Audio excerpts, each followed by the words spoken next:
We provide you the platform to turn your dreams into reality. Give wings to your aspirations with KR Mangalam University. तो इस वक्त की बड़ी खबर पाकिस्तान से, जहां पर पहलगाम में हुए आतंकी हमले को लेकर पाकिस्तान से भी बयानबाजी शुरू हो गई है। आज पाकिस्तान में सीसीएस की बड़ी बैठक होनी है।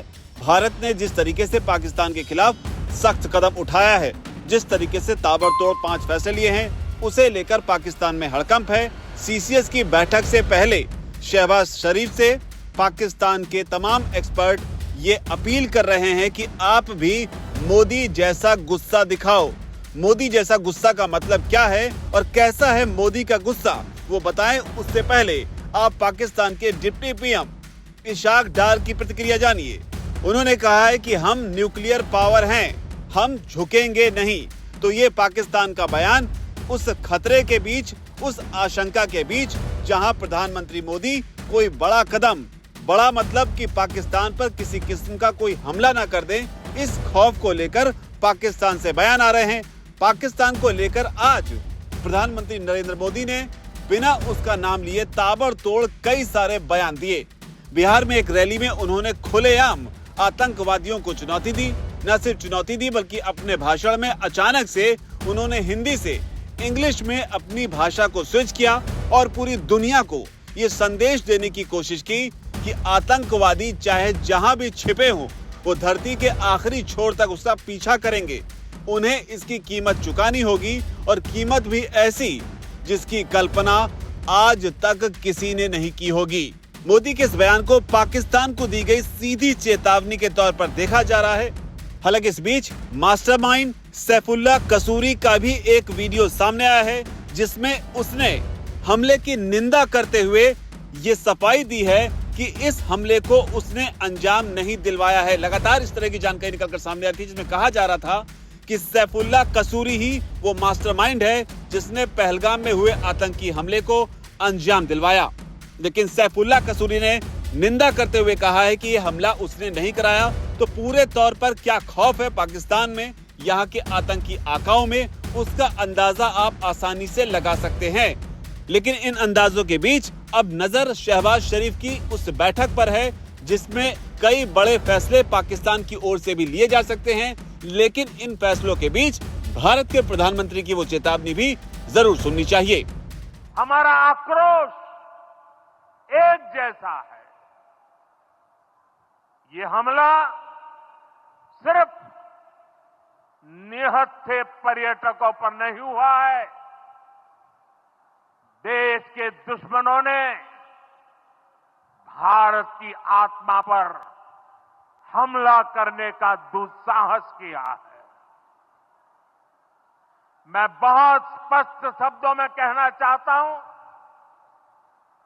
जिन्होंने ये हमला किया है, उन आतंकियों को और इस हमले की साजिश रचने वालों को उनकी कल्पना से भी बड़ी सजा मिलेगी। सजा मिलकर के रहेगी।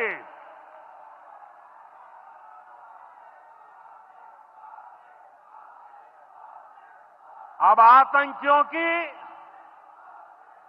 बची खुची जमीन को भी मिट्टी में मिलाने का समय आ गया है।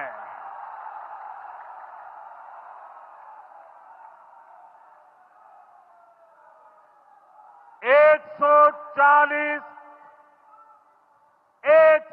चालीस करोड़ भारतीयों की इच्छा शक्ति अब आतंकी आकाओं की कमर तोड़ कर रहेगी।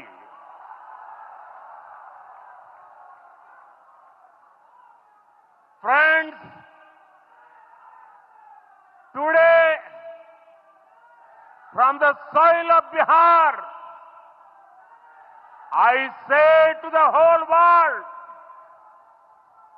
India will identify, track and punish every terrorists and their backers. We will pursue them to the ends of the earth. India's spirit will never be broken by terrorism. Terrorism will not go unpunished. Every effort will be made to ensure that justice is done. The entire nation is firm in this resolve. Everyone who believes in humanity is with us. I thank the people of various countries and their leaders who have stood with us in these times.